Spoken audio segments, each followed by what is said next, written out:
semuanya, jumpa lagi dengan saya Rahel dalam Gracia Community Online Experience kita hari ini. Senang sekali rasanya saya dapat menyapa Anda semuanya pada hari ini. Apa kabar Anda semuanya? Semoga Anda semuanya dalam keadaan yang baik-baik saja ya. Baik Anda yang Kristen maupun Anda yang bukan Kristen, baik Anda yang sudah lama bergabung ataupun baru saja bergabung di YouTube channel ini, baik teman-teman dari Gracia Community Purwokerto dan Jakarta, dan juga The City Light Jakarta, saya ucapkan selamat bergabung. Semoga tayangan kami ini dapat menjadi berkat untuk kita semuanya. Nah teman-teman, hari ini bertepatan tanggal 28 Oktober. Hayo, masih ada yang ingat nggak hari ini hari apa?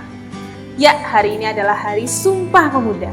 Jadi untuk para pemuda-pemudi yang sedang menyaksikan ini, ayo bersama-sama dengan saya, kita mau mengingat kembali apa sih isi Sumpah Pemuda itu? 1. Kami putra-putri Indonesia mengaku bertumpah darah satu, yaitu tanah Indonesia. 2. Kami putra-putri Indonesia mengaku berbangsa yang satu, yaitu bangsa Indonesia. 3. Kami putra-putri Indonesia menjunjung tinggi bahasa persatuan, yaitu bahasa Indonesia. Sumpah Pemuda 1928 ini mengajarkan kita bahwa nilai pluralisme dan toleransi inilah yang dapat membuat bangunan Indonesia berdiri dengan kokoh sampai hari ini.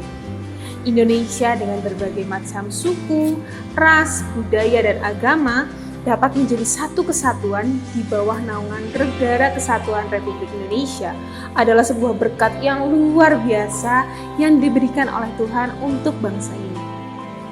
Marilah kita semua, generasi muda, generasi penerus bangsa ini, kita mau berjuang dengan apa yang ada dalam diri kita. Ukir semua prestasi sebanyak-banyaknya untuk bangsa ini. Kita mau gaungkan nilai persatuan dan kesatuan dan tingkatkan rasa kebinekaan. Niscaya Indonesia akan menjadi negara yang maju dan negara yang diberkati oleh Tuhan. Marilah kita mau song-song masa depan Indonesia supaya menjadi lebih cerah dan lebih baik. Namun teman-teman, janganlah kita lupakan para pendiri bangsa ini yang telah berjuang dan telah mengorbankan segalanya yang terbaik untuk bangsa ini. Kita mau teruskan perjuangan mereka supaya Indonesia dapat menjadi negara yang maju dan juga negara yang berkemenangan. Diukur dan ditimbang, itu adalah renungan firman Tuhan kita hari ini yang akan dikupas secara tuntas oleh Ibu Pendeta Lois. Namun sebelumnya rekan saya Betty, Lugas, dan Kinham tentunya bersama dengan GCC Band akan menyanyikan sebuah lagu. Dan untuk informasi, tayangan khotbah dan pujian pada hari ini adalah rekaman ibadah minggu lalu dan semuanya sudah melalui protokol kesehatan yang ketat. Jadi teman-teman jangan kemana-mana ya, tetap stay di channel ini dan selamat menyaksikan, dan Yesus memberkati.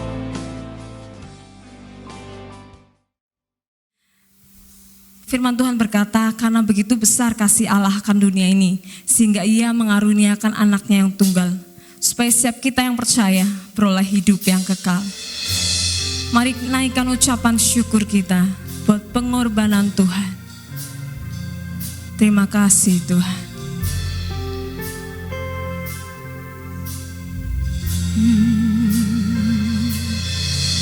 Besar mulia kasih-Mu, Kau korbankan hidup-Mu, curahkan darah-Mu sebagai ganti dosaku. Kau berikan harapan di dalam kesesakan.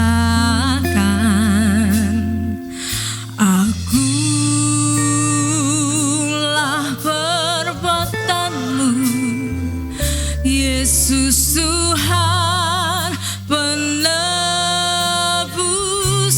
Angkat tangan kita bersama. Karena kasih-Mu yang selamatkanku, menyucikan dan menebus hidupku.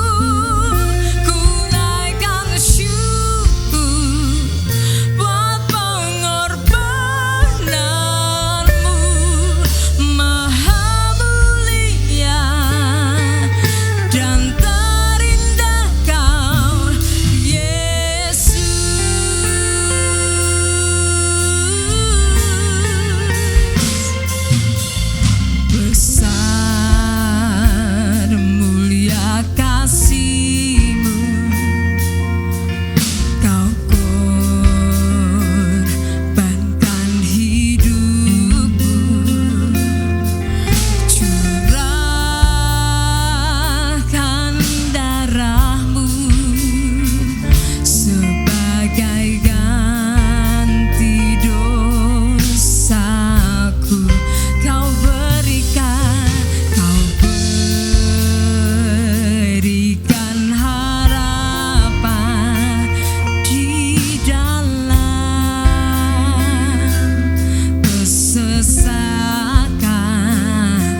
Kami bersyukur Tuhan buat pengorbanan-Mu di kayu salib.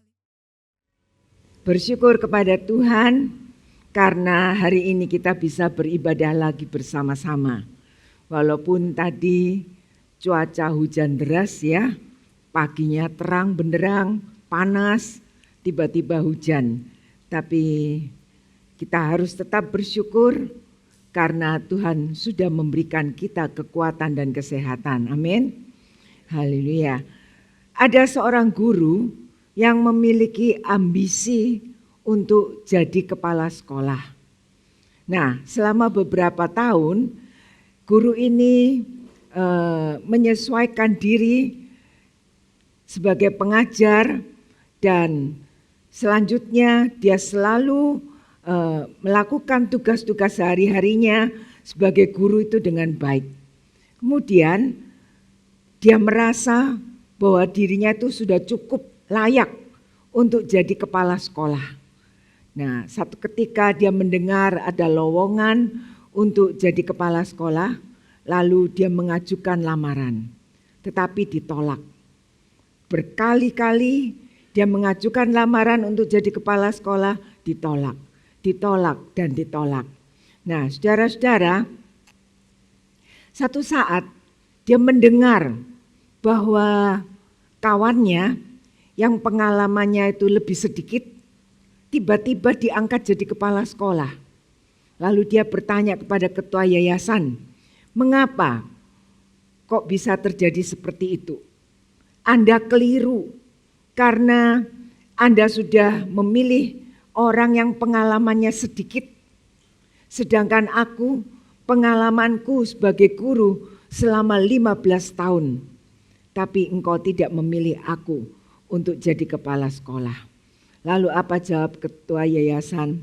Ketua yayasan itu mengatakan, memang kamu punya pengalaman mengajar selama 15 tahun. Tetapi sebenarnya pengalamanmu itu hanya 1 tahun yang diulang berkali-kali selama 15 tahun. Saudara-saudara, hidup manusia dinilai, diukur bukan dari lamanya hidup seseorang, tetapi dari isi hidup seseorang. Karena itu kita harus menjadi orang yang bijak menggunakan hidup ini. Berusahalah setiap hari untuk menimbang, mengukur, menilai, memeriksa hidup. Apakah kita memiliki hidup yang benar agar kita dapat menjalani kehidupan ini dengan benar sesuai dengan kehendak Tuhan. Sejak manusia lahir, manusia itu sudah diperkenalkan dengan benda yang namanya timbangan. Waktu bayi lahir ditimbang. Ya, berapa kilo beratnya. Nah, dalam dunia perdagangan, timbangan itu merupakan alat yang sangat penting. Kalau saudara beli beras, beli gula, beli minyak, semuanya ditimbang.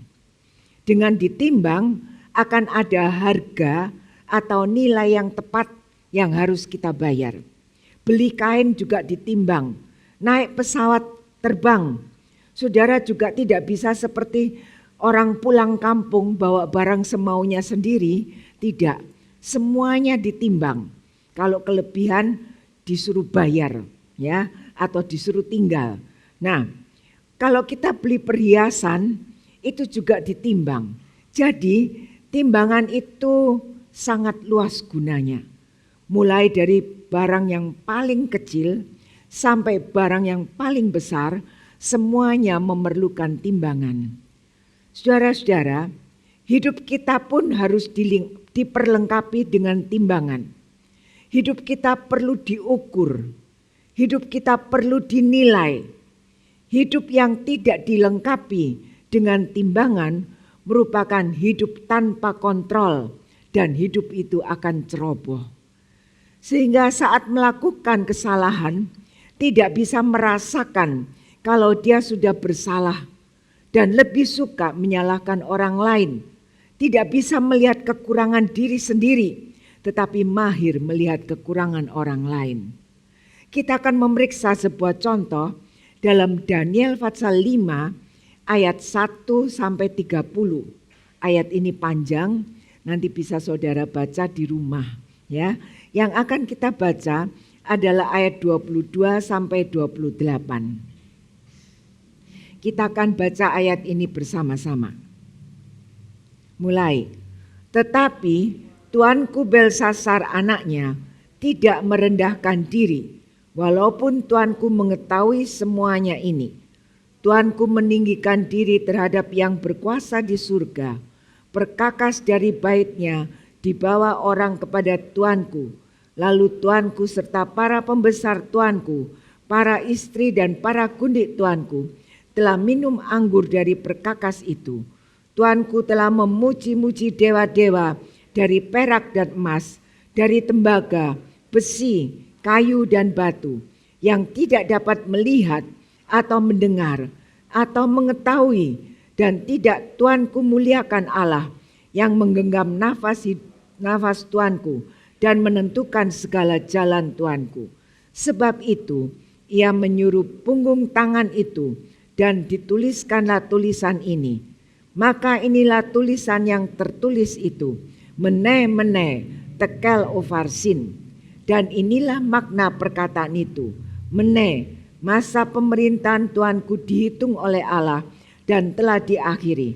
Tekel, tuanku ditimbang dan dengan raja dan didapati terlalu ringan. Peres, kerajaan tuanku dipecahkan dan diberikan kepada orang Media dan Persia. Amin. Dalam Daniel pasal 5 ini diceritakan tentang akhir kerajaan Babylon dan cara Tuhan mengakhiri kekuasaan manusia yang sombong. Raja Nebukadnezar merupakan contoh dari hukuman Tuhan terhadap kesombongan.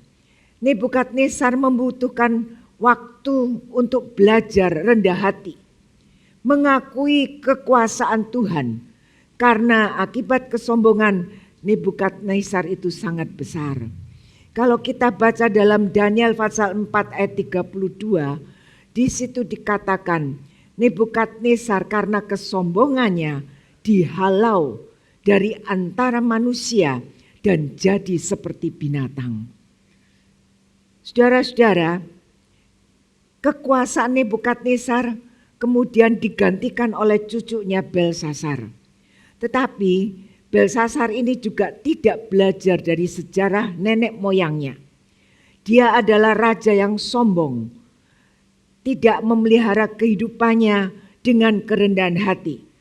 Saat itu Belsasar mengadakan perjamuan pesta untuk para pembesarnya, kurang lebih 1.000 orang. Apa yang dilakukan oleh Belsasar? Dia bermabuk-mabukan.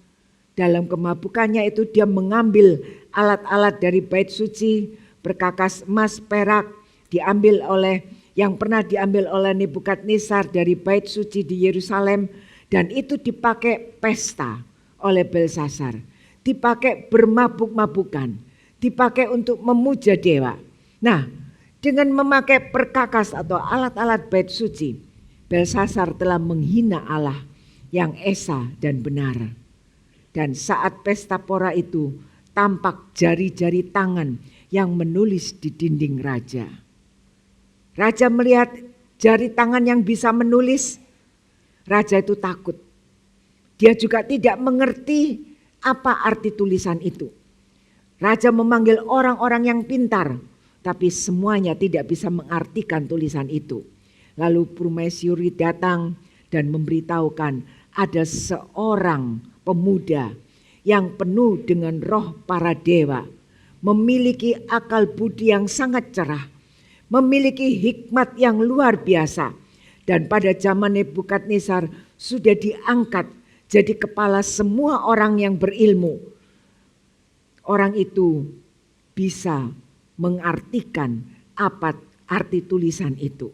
Siapa orang itu? Orang itu adalah Daniel. Lalu Daniel dibawa menghadap kepada raja. Orang pintar bisa menjawab pertanyaan. Tetapi orang pintar itu belum tentu berhikmat.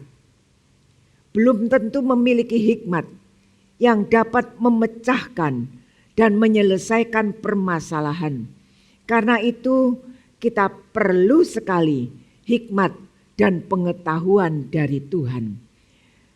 Daniel berkata kepada Belsasar, dan Daniel menegur Belsasar bahwa Allah sudah memberikan kekuasaan, kebesaran, kemuliaan.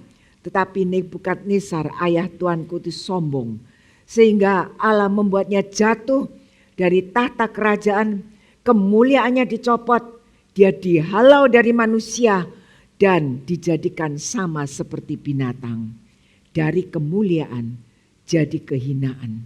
Itu yang dialami oleh Nebukadnezar. Mengapa bisa terjadi?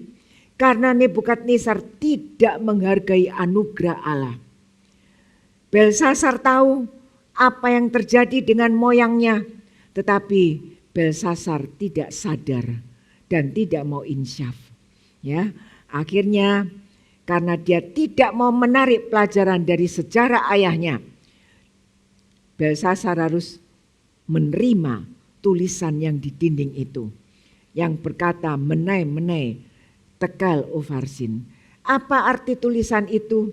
Menai artinya masa pemerintahan Tuanku dihitung oleh Allah dan sudah diakhiri. Menai ditulis 2 kali, artinya dihitung dan diuji. Kekuasaan atau pemerintahan Tuanku dihitung oleh Allah, diuji oleh Allah.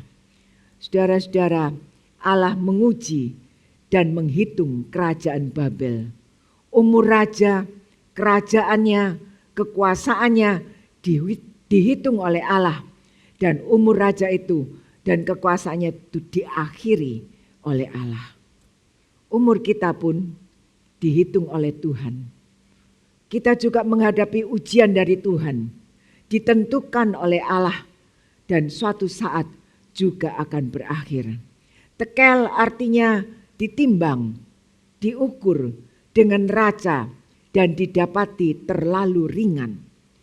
Kerajaan Belsasar dinilai, ditimbang terlalu ringan. Mutu hidupnya rendah, tidak menurut standar Allah. Hidupnya rusak, hidupnya tidak mulia dan tidak ada nilai hidup yang baik. Dan Allah tidak menemukan dalam kehidupan Belsasar kehidupan yang bermutu. Saudara-saudara, Allah juga menimbang dan menilai hidup kita. Bagaimana mutu hidup kita? Jangan sampai Allah berkata, mutu hidupmu terlalu ringan. Mutu hidupmu rusak. Mutu hidupmu rendah. Mutu hidupmu tidak berguna. Dan Allah lalu memutuskan hubungan dengan kita. Saudara-saudara, Allah menentukan standar hidup untuk semua orang percaya. Kita harus belajar menyesuaikan, melakukan hidup kita sesuai dengan standar Allah. Kudus, tidak bercela, penuh dengan kasih, berbelas kasihan dan memiliki pengampunan yang besar. Ufarsin artinya kerajaan Belsasar dipecahkan dan diberikan kepada orang Media dan Persia. Dipecahkan. Benang hidupnya itu dipecahkan. Benang hidupnya dihentikan oleh Tuhan. Kerajaan kekuasaannya dihentikan oleh Tuhan. Dan bukan itu saja, diberikan kepada orang lain. Apa yang telah dikerjakan, apa yang telah diusahakan selama hidupnya, akhirnya dinikmati oleh orang lain. Saudara-saudara, kita tidak tahu kapan berakhirnya hidup ini. Yang harus kita lakukan adalah mengusahakan agar jangan sampai Allah memecahkan hidup kita begitu saja. Sehingga kita merasa bahwa hidup ini tidak berguna. Hidup ini sia-sia. Tuhan ingin agar kita menilai, menimbang hidup kita masing-masing. Yang tidak boleh dilupakan, umur kita sudah dihitung oleh Tuhan. Berapa usia kita saat ini? Gunakan dengan sebaik-baiknya. Dengan bertambahnya usia, kita harus memiliki mutu hidup yang bertambah juga. Bertambah baik rohani kita, bertumbuh, berguna, bagi Allah. Dan saat ini Tuhan masih memberi kita kesempatan untuk memperbaiki diri. Segera perbaiki timbangan hidup kita supaya kita memiliki hidup yang bernilai, hidup yang berbobot. Gunakan umur kita yang masih ada ini dengan sebaik-baiknya agar Peres dan Ufarsim itu tidak menimpa hidup kita. Saudara-saudara, berhasil secara jasmani saja tidak cukup. Kita harus menjadi orang yang berhasil juga secara rohani. Jadi harus ada keseimbangan antara rohani dan jasmani. Pelajaran yang kita dapat dari cerita dari kisah Daniel pasal 5 ini, yaitu kita harus belajar dari sejarah. Sejarah bukan sekedar berisi catatan peristiwa, tetapi pengalaman berharga yang dapat kita jadikan sebagai pelajaran hidup. Belajar dari sejarah masa lalu untuk menatap masa depan. Belajar dari sejarah orang tua kita, nenek moyang kita, apa yang telah mereka lakukan, apa yang telah mereka usahakan, sehingga mereka bisa menjadi orang yang berhasil, sehingga mereka bisa menjadi orang yang terpandang.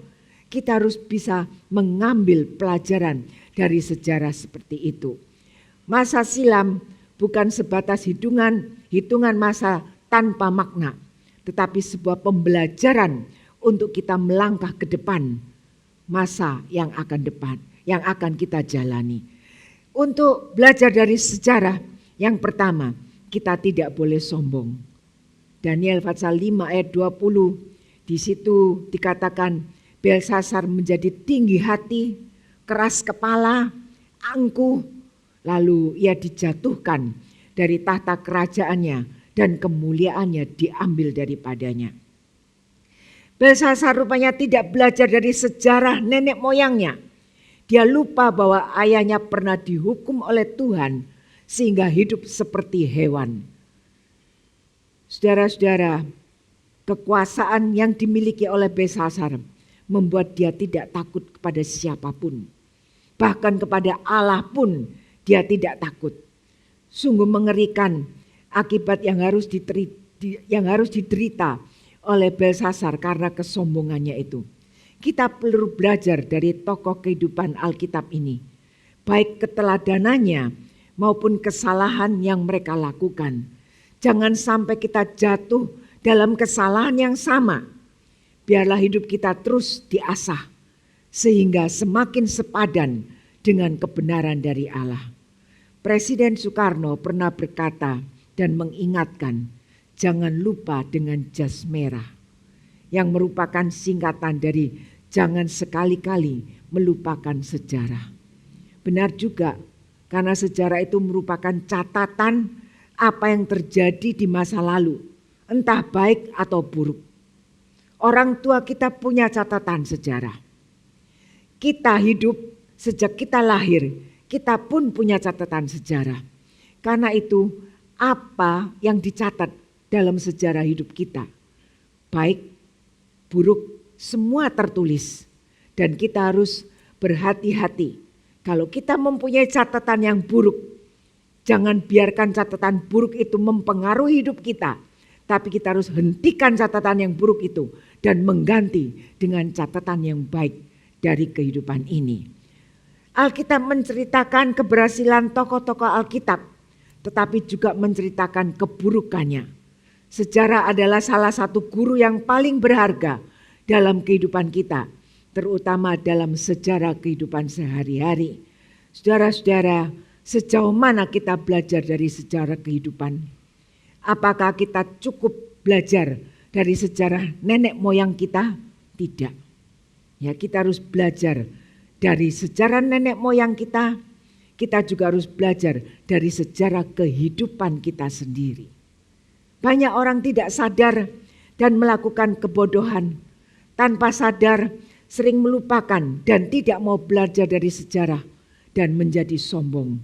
Kita harus belajar dari sejarah kehidupan agar kita tidak membanggakan diri dan jadi sombong, tapi kita tetap memiliki kerendahan hati. Kita harus mempelajari prinsip-prinsip Alkitab yang tertulis dalam Alkitab. Pelajari bagaimana seseorang yang dulu diberkati oleh Tuhan luar biasa, tapi bisa jatuh dalam dosa dan meninggalkan Tuhan. Kisah Simson, tokoh Alkitab yang diberkati oleh Tuhan. Satu saat Simson juga bisa berbuat dosa. Simson punya kelebihan yang diberikan oleh Tuhan. Kelebihannya itu terletak di rambutnya. Rambutnya itu memberikan kekuatan yang luar biasa kepada Simson, sehingga dia tidak bisa dikalahkan oleh siapapun juga. Tetapi karena tidak berhati-hati, kemuliaan itu hilang. Ya, kemuliaan itu hilang. Tapi untungnya Simson di penjara itu bertobat dan merendahkan diri di hadapan Tuhan, sehingga Tuhan mendengar permohonan Simson, memulihkan kekuatan Simson, sehingga satu saat dia bisa menewaskan 3.000 orang Filistin, walaupun saat itu dia juga ikut tewas dengan gedung yang dirobohkan. Pertobatan Simson ini dari cara hidup yang tidak benar membuat namanya masuk dalam daftar para pahlawan iman. Pelajari juga bagaimana seseorang yang dulunya hidup dalam dosa namun bertobat sehingga menjadi orang yang diberkati oleh Tuhan. Siapa orang itu? Sakyus. Kita tahu Sakyus itu kepala pajak yang tidak disukai oleh orang. Ya, dari pajak dia bisa hidup kaya raya. Dia dibenci banyak orang karena menarik pajak lebih dari seharusnya. Nah, pertemuan Sakyus dengan Tuhan membuat Sakyus mengalami perubahan dari pemeras uang pajak menjadi orang yang memiliki kasih. Dia mengembalikan semua uang haram yang sudah pernah diambil, yang pernah diperolehnya. Bukan itu saja, dia mengatakan setengah dari hartaku akan kubagikan kepada orang-orang yang memerlukannya. Saudara-saudara, Tuhan Yesus tidak memandang siapa Sakyus, karena kedatangan Tuhan ke dalam dunia untuk menyelamatkan orang yang berdosa.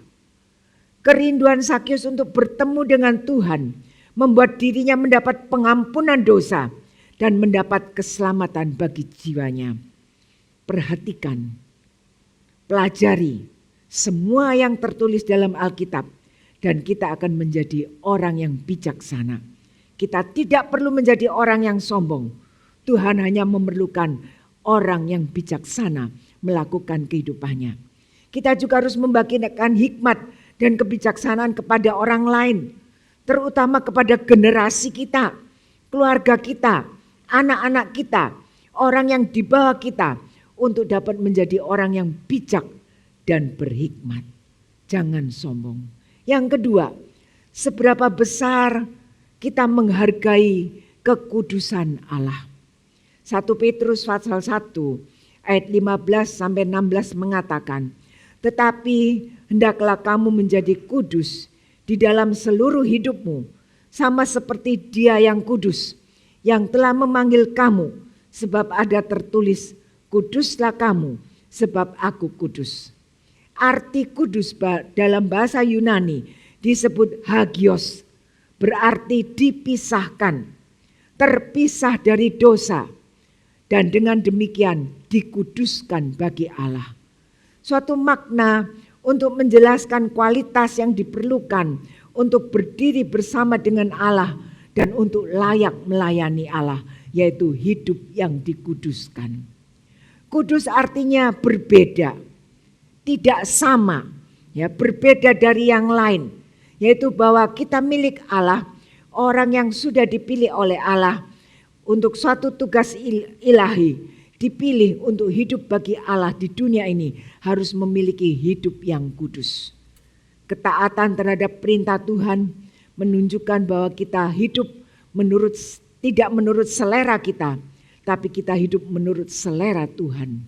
Saudara-saudara, identitas sebagai pengikut Kristus akan terlihat dari setiap gerak-gerik kita, akan terlihat dari pembicaraan atau percakapan sehari-hari.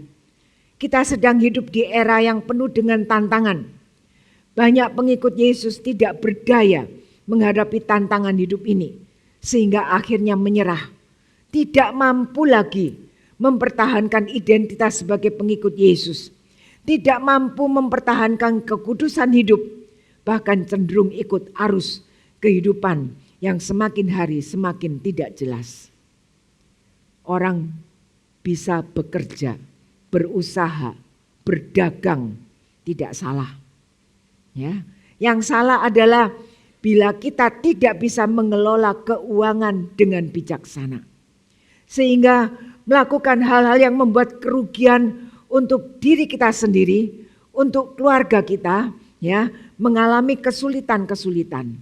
Dalam perdagangan, hutang untuk berdagang itu lumrah, ya, yang harus dibayar saat jatuh tempo.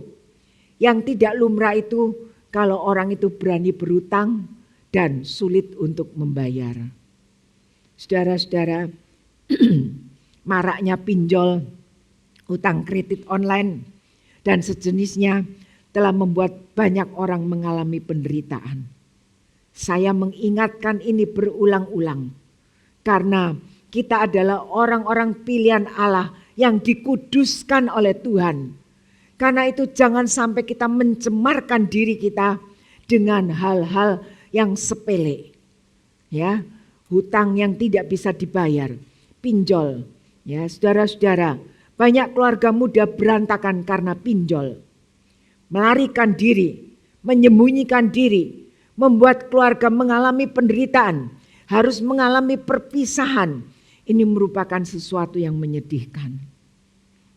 Ada sebuah cerita, suaminya pergi kemana, istrinya pergi kemana, anaknya dititipkan kepada keluarga yang lain. Menyedihkan. Karena apa? Karena takut, menyembunyikan diri, ya, tidak berani bertanggung jawab. Saudara-saudara, ini semua terjadi karena kita tidak bisa bersyukur kepada Tuhan dan tidak menghargai kekudusan Tuhan. Kalau orang itu bisa bersyukur kepada Tuhan dengan apa yang diterima, dikelola dengan baik, dia tidak akan terlibat dengan pinjaman-pinjaman yang tidak dapat dipertanggungjawabkan. Firman Tuhan mengatakan kita harus kudus di dalam seluruh hidup kita. Jadi dalam pekerjaan pun harus kudus. Bukan hanya kelakuan kita kudus, percakapan kita kudus, keluarga kita kudus. Kelakuan kita, perdagangan kita, pekerjaan kita, semua harus kudus. Saudara-saudara, orang yang menghargai kekudusan akan melakukan tugas dengan penuh tanggung jawab. Menjaga kehormatan diri sendiri, kehormatan keluarga, dan juga kehormatan orang lain. Yang ketiga, belajar mengutamakan kewajiban hidup dengan benar. Ketika Daniel mendengar bahwa Raja Belsasar akan memberikan banyak hadiah kepadanya karena dia bisa mengartikan tulisan di dinding itu, lalu dia berkata kepada raja, jangan berikan pemberian Tuanku kepadaku, berikan kepada orang lain. Walaupun aku tidak mendapat pemberian itu, aku akan membaca tulisan itu bagi raja dan memberitahukan maknanya kepada Tuanku. Di sini jelas terlihat bahwa Daniel bekerja dan melayani raja bukan karena imbalan, melainkan karena kesadaran akan tugas dan tanggung jawab sebagai seorang hamba. Lagi pula dia tidak ingin mengotori karunia Allah yang diberikan kepadanya itu hanya dengan kesenangan duniawi, hanya dengan karena imbalan, karena hadiah yang didapatnya. Saudara-saudara, sifat buruk Belsasar dan bertindak kurang ajar terhadap segala perkakas bait suci yang dipakai merupakan tindakan yang telah menodai kesucian Allah yang maha tinggi. Daniel mengutamakan kewajiban. Ini merupakan prinsip dan ajaran moral yang sangat penting.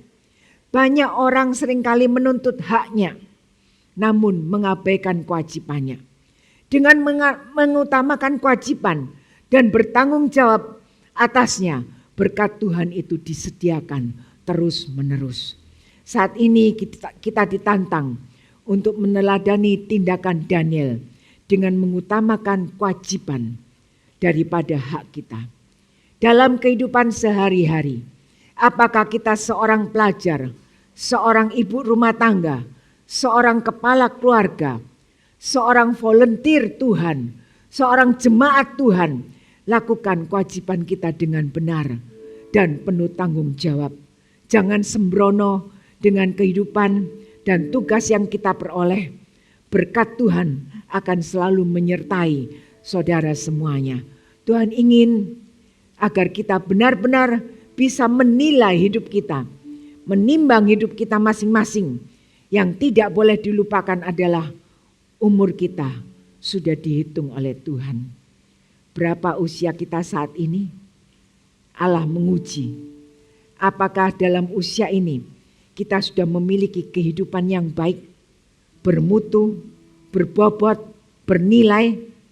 Apakah kita sudah memiliki hidup menurut standar yang Allah inginkan? Dengan bertambahnya usia, kita harus memiliki mutu hidup yang bertambah. Saat ini Tuhan masih memberi kita kesempatan untuk memperbaiki diri kita. Segera perbaiki timbangan hidup kita. Miliki hidup yang berbobot. Gunakan umur kita untuk hal-hal yang baik agar Peres dan Ufarsim tidak menimpa hidup kita.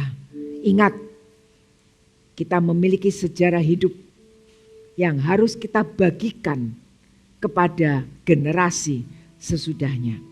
Ya, belajar menghargai kekudusan Tuhan dalam hidup ini, lakukan kewajiban dengan penuh tanggung jawab dan berkat Tuhan akan dinikmati sepanjang hidup kita. Amin. Mari kita berdiri bersama-sama, kita akan masuk dalam perjamuan kudus. Kita nyanyikan sebuah lagu, Suci, Suci, Suci, Allah Maha Kuasa. Suci, suci, suci, Tuhan Maha Kuasa, Dikau kami puji di pagi yang teduh. Suci, suci.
Terima kasih Tuhan, sore hari ini kami boleh mendengar firman-Mu kembali. Kekudusan dan kesucian Tuhan harus membuat kami memiliki hidup yang bernilai dan benar. Kami sudah mempelajari kisah hidup Nebukadnezar dan Belsasar yang mengingatkan kami semua bahwa kami harus memiliki sejarah kehidupan yang baik untuk diikuti, diingat oleh generasi selanjutnya. Kekudusan Tuhan selalu kami utamakan sehingga kami dapat melakukan kewajiban kami dengan benar. Terima kasih Tuhan untuk peringatan Tuhan melalui firman Tuhan hari ini. Bila suatu saat Tuhan menimbang dan menilai hidup kami ingin agar kami memiliki kehidupan yang benar di hadapan Tuhan, yang disukai oleh manusia, satu kehidupan yang bernilai, berbobot, dan menjadi berkat bagi banyak orang. Itulah kerinduan kami Tuhan. Kami tidak ingin mengalami peres atau oversim, tapi kami ingin anugerah Tuhan terus melimpah dalam kehidupan ini. Terima kasih Bapak. Sebentar kami akan masuk dalam perjamuan kudus. Layakkan kami untuk bersekutu dengan tubuh dan darah Kristus. Saudara-saudara, mari kita angkat roti ini dan dengar firman Tuhan. Sebab apa yang telah kuteruskan kepadamu telah aku terima dari Tuhan, yaitu bahwa Tuhan Yesus pada malam waktu ia diserahkan mengambil roti, dan sesudah itu ia mengucap syukur atasnya. Ia memecah-mecahkannya dan berkata, "Inilah tubuhku yang diserahkan bagi kamu. Perbuatlah ini menjadi peringatan akan aku." Bukankah roti yang kita pecah-pecahkan adalah persekutuan dengan tubuh Kristus? Amin. Kita makan roti ini bersama-sama dalam nama Tuhan Yesus Kristus.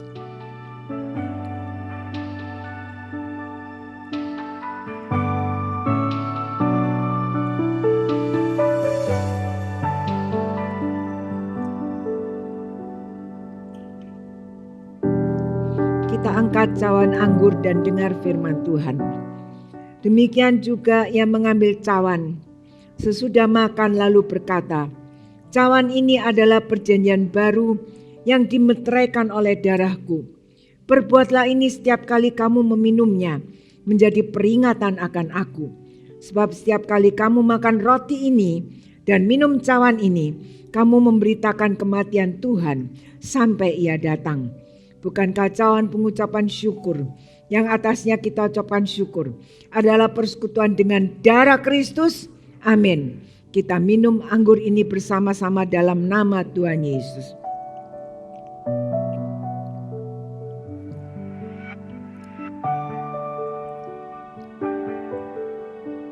Terima kasih Tuhan untuk persekutuan dengan tubuh dan darah Kristus hari ini. Kekuatan yang baru, semangat yang baru, pengertian yang baru, kesehatan yang baru Tuhan berikan bagi kami. Tubuh dan darah-Mu ini membuat semua penyakit pergi dari hidup kami dan kami mendapatkan kesehatan yang prima dari Tuhan. Terima kasih Tuhan, jadikan kami semua pengikut Tuhan Yesus yang setia sampai akhir hidup kami. Kuatkan kami dalam menghadapi berbagai tantangan kehidupan.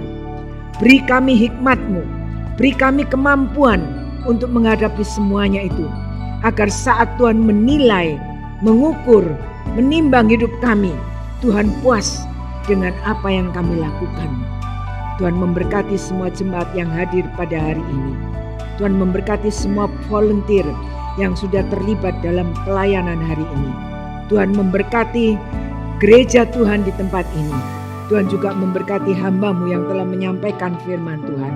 Tuhan memberkati semua persembahan, persepuluhan yang akan kami berikan untuk menunjang jalannya gereja Tuhan di tempat ini. Tuhan akan memberkati rumah tangga kami. Tuhan memberkati anak-anak kami. Tuhan memberkati usaha pekerjaan yang kami lakukan, yang kami perjuangkan. semuanya dijadikan berhasil oleh Tuhan. Saudara-saudara, Tuhan menyertai dan melindungi engkau.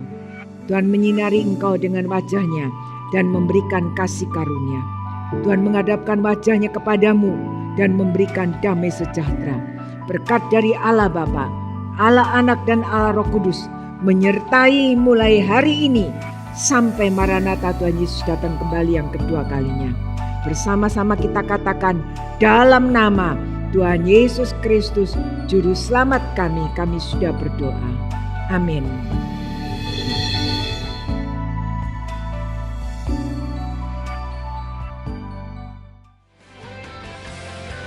Terima kasih Bu Pendeta Lois untuk renungan firman Tuhan-Nya yang telah memberkati dan menguatkan kita semuanya. Dan untuk seluruh rekan saya, all tim GCC Purwokerto, terima kasih karena telah melayani pada hari ini sehingga online experience kita dapat berjalan dengan baik. Salam kompak selalu ya guys. Dan saya juga mengucapkan terima kasih untuk Bapak Ibu yang telah setia dalam memberikan persembahan sehingga program Gracia Community Purwokerto dapat berjalan dengan baik dan tentunya dapat menjadi reflektor terang kasih Tuhan. Dan bagi Bapak Ibu yang rindu untuk memberikan persembahan, Bapak Ibu bisa memasukkan amplop ke kotak persembahan yang ada di gereja atau Bapak Ibu bisa mentransfer melalui nomor rekening gereja yang ada di layar Anda.